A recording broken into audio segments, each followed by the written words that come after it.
Saya tidak sedang bicara sembarangan. Saya pun tidak sedang membual dalam mimpi. Apa yang saya katakan ini adalah berdasarkan fakta-fakta lapangan yang tidak pernah bisa dibantah oleh Anies Rashid Baswedan itu sendiri. Apa yang saat ini kita alami sebagai masa-masa kelam demokrasi dimulai dari timnya Anies Rashid Baswedan dan timnya Sandiaga Uno sejak 2016 silam. Mereka adalah sosok yang diusung oleh Partai Gerindra dan PKS di DKI Jakarta. Mereka mempermainkan politik agama dan SARA. Partai PDIP pun tak kuat dan akhirnya harus hancur di Jakarta. Untung saja DPRD-nya dari PDIP pun dan PSI itu kuat. Korban politisasi SARA ini banyak. Ada korban pembunuhan karakter, baik dari yang masih hidup sampai yang sudah meninggal dunia. Bapak Ahok, Bapak Jarot, dan sampai merepet ke Bapak Joko Widodo adalah korban politisasi SARA yang dikerjakan oleh pendukung Anies Rashid Baswedan. Ketiga orang ini diserang lewat isu SARA, baik dari agama maupun ideologi. Ahok diserang kekristenannya. Rizik Syihab yang adalah mantan napi yang belum bertobat menjadi mesin politik dari Anies Baswedan untuk menyerang habis Basuki Cahayapurnama. Sampai-sampai Ahok dipenjara dan mengeluarkan kalimat maut yang berujung kepada banyak orang kena karmanya. Sadis betul permainan politik saat itu. Haramkan Ahok, disuruh tangkap. Jarod juga yang mendapatkan gelar haji diserang di rumah ibadat. Ketika dia melakukan sholat, dia diusir dengan kasar oleh pendukung Anies Rashid Baswedan ini. Memang sungguh mengerikan sekali ketika orang yang seagama pun dijadikan mangsa dan dihabisi karakternya. Jarod Saiful Hidayat sudah selesai dengan dirinya dan tidak membawa itu ke ranah hukum. Kemudian Presiden Insinyur Haji Joko Widodo, orang Indonesia asli dan bukan orang keturunan Arab ataupun Yaman, diserang dari sisi ideologisnya. Beliau dianggap anak PKI dan di dalam foto yang diambil ketika Pak Ade masih balita ada sesosok orang yang dituding sebagai Joko Widodo. Ini adalah serangan biadab oleh pendukung si Anies Rashid Baswedan ini. Bukan hanya orang hidup, orang yang sudah meninggal pun diteror keluarganya. Nenek Hindun yang merupakan pendukung Ahok sejak ia hidup terancam tidak disolatkan oleh masjid, di mana pendukung Anies dicuci otak oleh strategi politisasi agama. Selama itulah keluarganya merasa tertekan. Untung saja masih ada orang-orang baik yang menyolatkan jenazah nenek Hindun ini.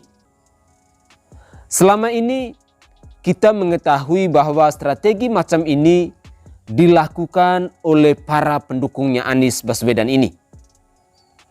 Anies secara langsung memang tidak pernah bermain-main di dalam pusaran radikalisme, terorisme, dan juga berkasus hukum.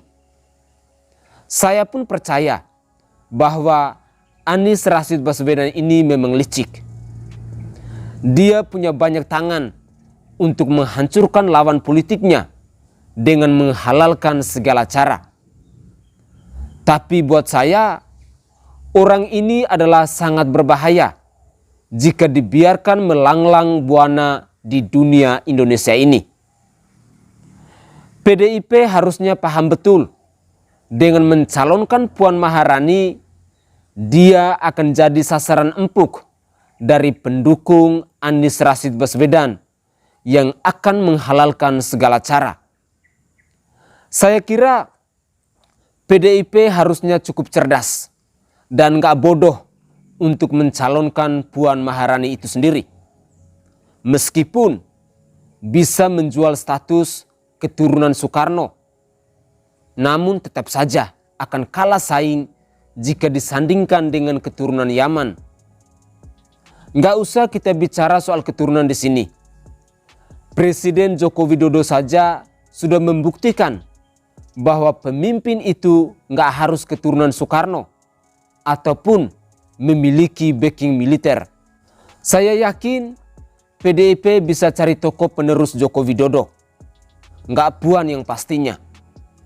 Kalaupun Puan dan Prabowo, itu pun nggak bisa cukup kuat, karena Prabowo itu pecundang 3 kali. Jadi jangan harap Prabowo Subianto bisa menang, karena dia memang ditakdirkan untuk dikalahkan. Kalaupun si Prabowo terpilih, rekam jejak gelap dan hitam sehitam tinta gurita pun bisa membuat dia langsung jatuh. Ekonomi kolaps, Indonesia bubar sebelum 2030 bahkan.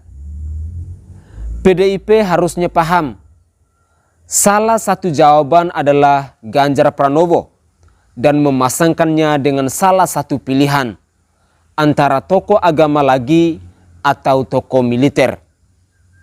Kalau menurut saya yang paling cocok adalah Ganjar Pranowo berpasangan dengan Panglima TNI Andika Perkasa, atau Ganjar Pranowo bersama dengan tokoh agama NU. Dan yang pasti bukan Nadir Shah alias Gus Nadir. Salam hormat, salam NKRI, dan salam Nusantara. Tetaplah kita berpikir kritis dalam menjaga keutuhan bangsa dan negara ini.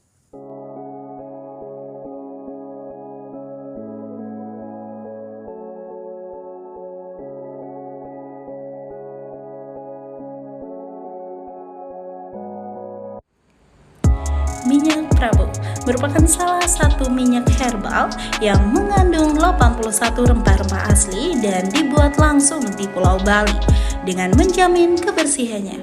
Minyak Prabu dapat membantu dalam menyembuhkan segala macam jenis penyakit kulit dan juga bisa membantu dalam meredakan sakit perut saat haid, pegal-pegal, dan masih banyak lagi. Minyak Prabu kini hadir untuk menemani aktivitas kalian semua dan memudahkan untuk dibawa kemana-mana. Minyak Prabu memiliki aroma yang wangi dan pastinya nyaman untuk digunakan. Buat apa ragu lagi, gunakan minyak Prabu, bukti menjadi saksi.